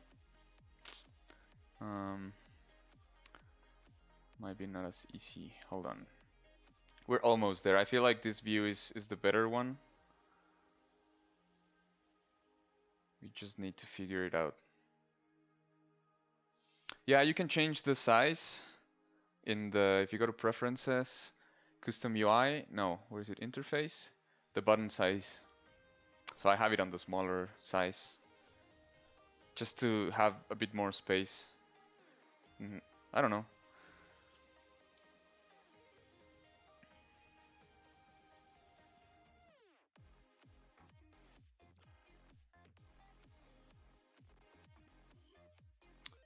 I don't know if I should be bending this too much.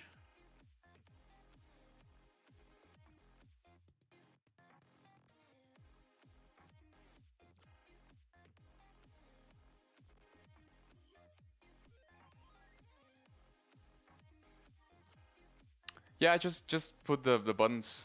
You can move them around. Usually I think it's like 40 something, the default. And I mean, you can go really big.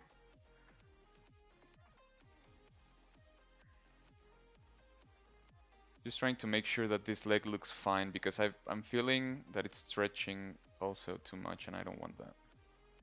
So I'm gonna bring it closer to the body. This one and this one a bit further down.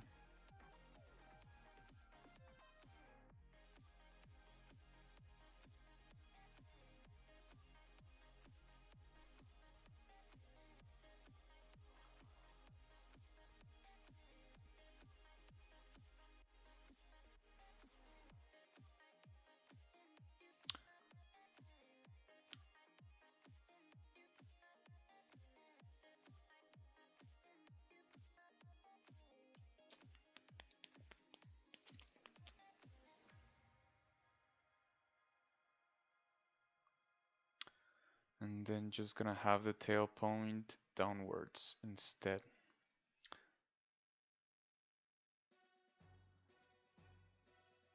Just need to make sure that it's making sense. This sounds like Final Fantasy. It's not. It's like one of these open source music things, but it does sound like kind of like Final Fantasy.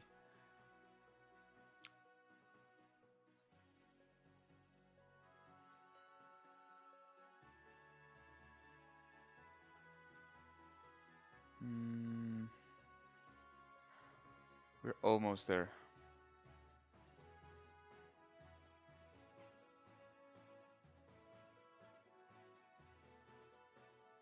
I feel like this angle works pretty good. I just feel like I should have made the tail longer. I haven't on a Surface Pro, but I've done I've sculpted on Cintiqs before. I kind of like that. I like Cintiqs. I feel like the way you sculpt is different. The way you approach the model and everything, it's different.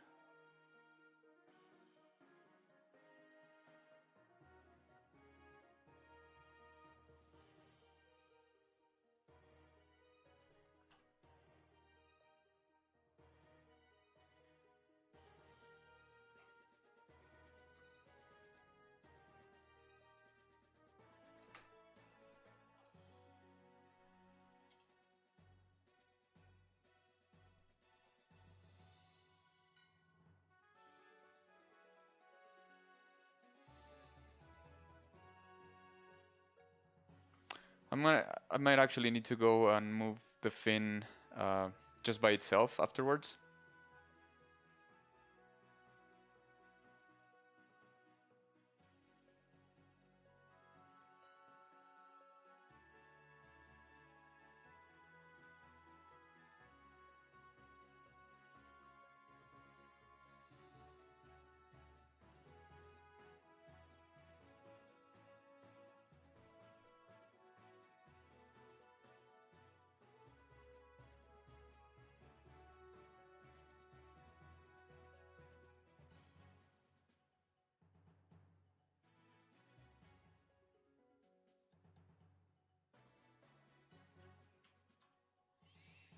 This leg is giving me so much trouble. I only use the monitor tablet. I haven't used the all-in-one Wacom computer thing. I've tried it, I mean, just once, but not really used it. I feel like the legs are pretty separated here now, but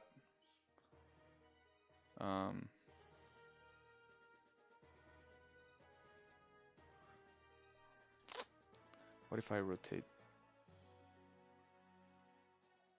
this joint? Can I? No, that I can rotate that one.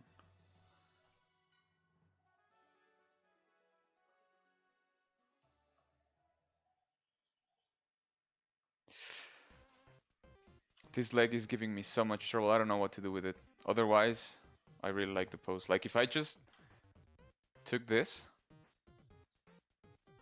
with the tail in this position, the head in this position, the arms and whatnot, I like that.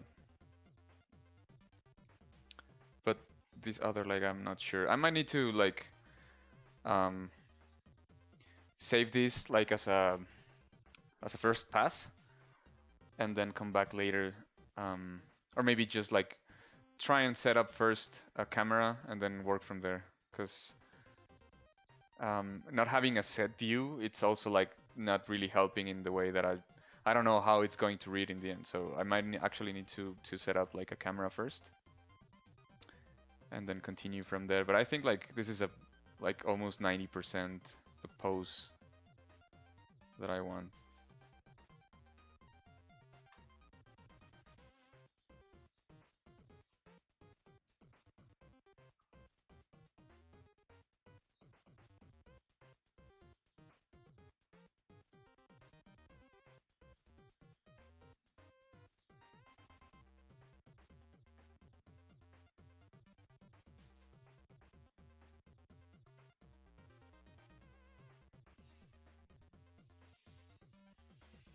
I haven't. I have some friends that have that, and they told me what I've heard is that it's actually pretty good, but I haven't actually tried it for myself.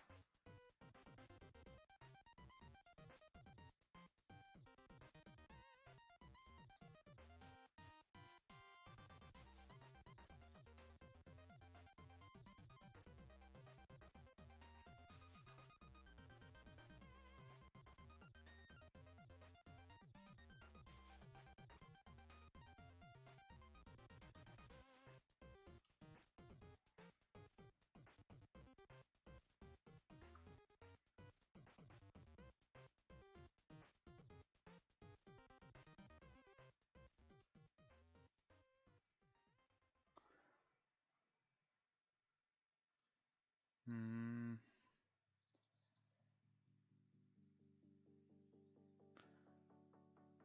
I think I'm actually going to have just the head a little bit down and the rest of the actually need to be careful here because the horns might start to penetrate each other. But let's say, for example, so because we don't have that much time left, we have like 7 minutes left. If this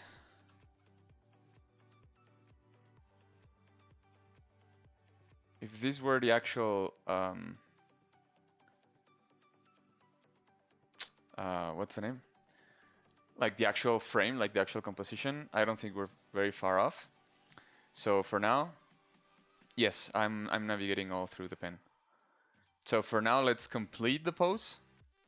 And first, let me just save file. So I'm gonna save the project because I want to keep this in case I need to readjust stuff. So file, save as, and I'm going to save it as pose 01.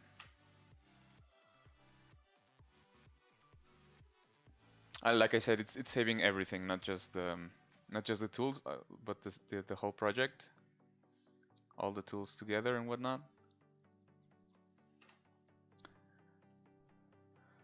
I'll just wait for it to save.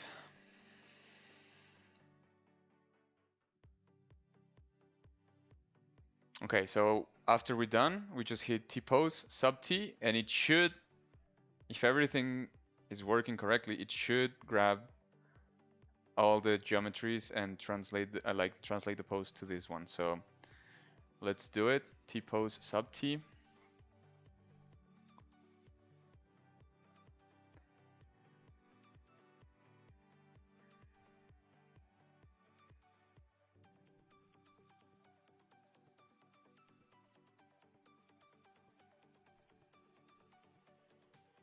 The only subtool that I'm worried about is the large fin because it's really thin.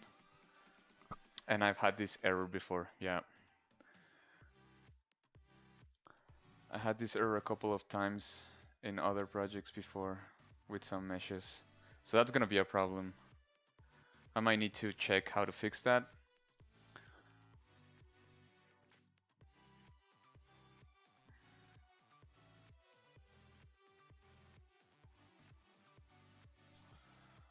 But for some reason, this was giving me trouble. I don't know why.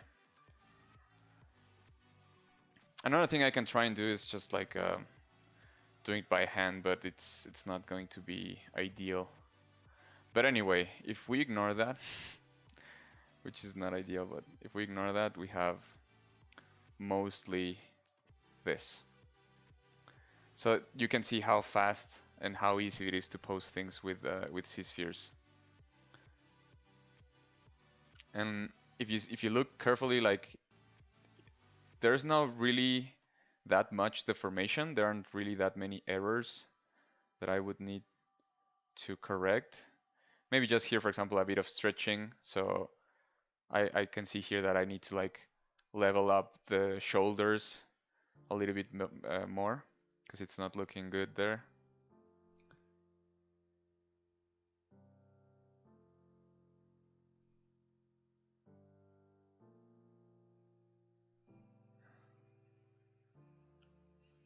Yeah, I think I'm gonna use that. Actually, that's a good idea.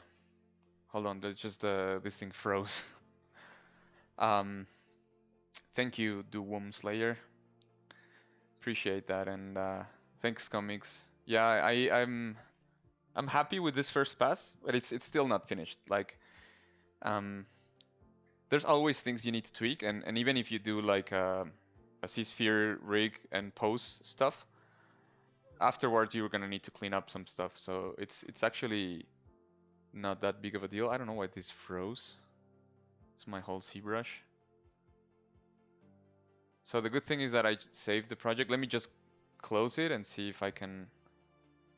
Yeah, I think it's because my scratch this is full. I'm gonna close ZBrush and open the project again. Don't go anywhere. We're almost done for today, so let's just check if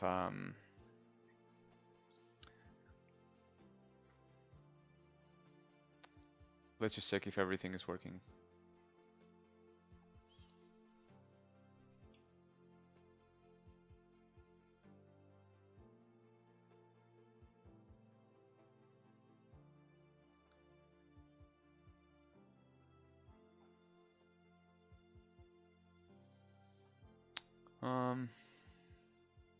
So I have the project here. Let's open the project.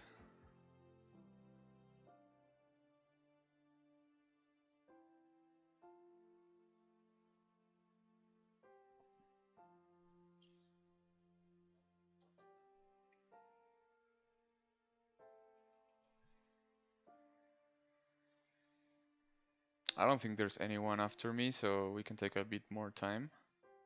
Yeah, it's fine. There's no one else right after.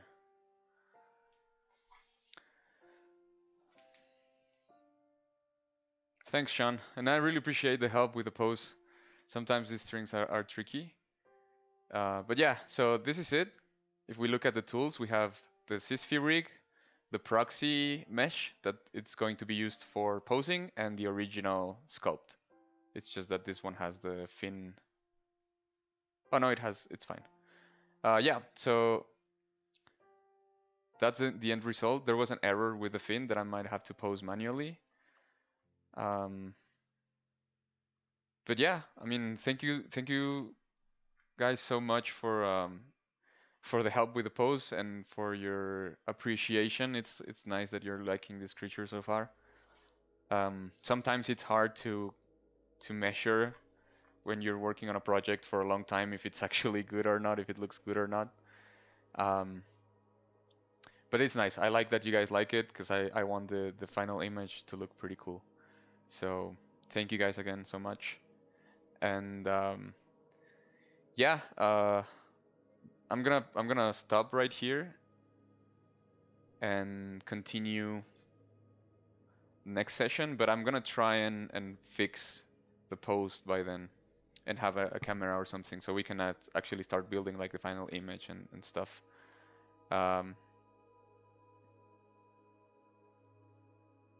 Yeah, make creatures first and then C-sphere and then the pose. So I don't know if there was hey collab. Thank you. Yeah, thank you. There was someone who asked about how to do the rig, so I'm gonna show it like real quick. Like really quick. Gonna make a polymesh 3D, blah blah blah. So this is my new creature. It's a very nice creature. And so the way it works is you go to C plugin. Let's just use another matcap. You go to C plugin and you use the transpose master as usual, right? So if you use transpose master, you have to use masks. But if I hit C-sphere rig and then T-pose mesh,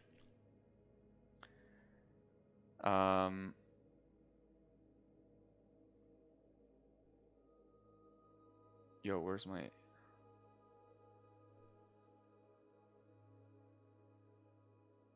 Not recognized? Why is it not recognized? Oh, maybe because I have another one active. It might be the case because I have something else right now. Anyways, just do this.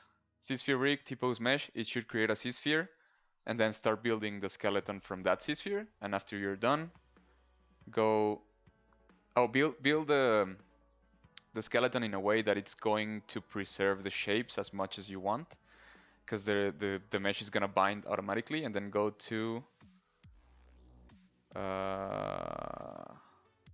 yeah, it's not here because it's not like the same type of mesh, but go to rigging and then bind mesh, and then you're gonna be able to start posing everything. And after you're done, go back to transpose master and hit T-pose sub T, and it should transfer everything back. So yeah, that's it for today. Need to clean up my hard drive to release some space and keep working on this. But again, thank you guys so much. Hope you enjoyed it. Thank you for the tips. Thank you for the conversation. And yeah, feel free. I'm gonna be streaming again on this channel in 2 weeks. So feel free to join me, and we'll continue working on this one. All right. Bye, everyone.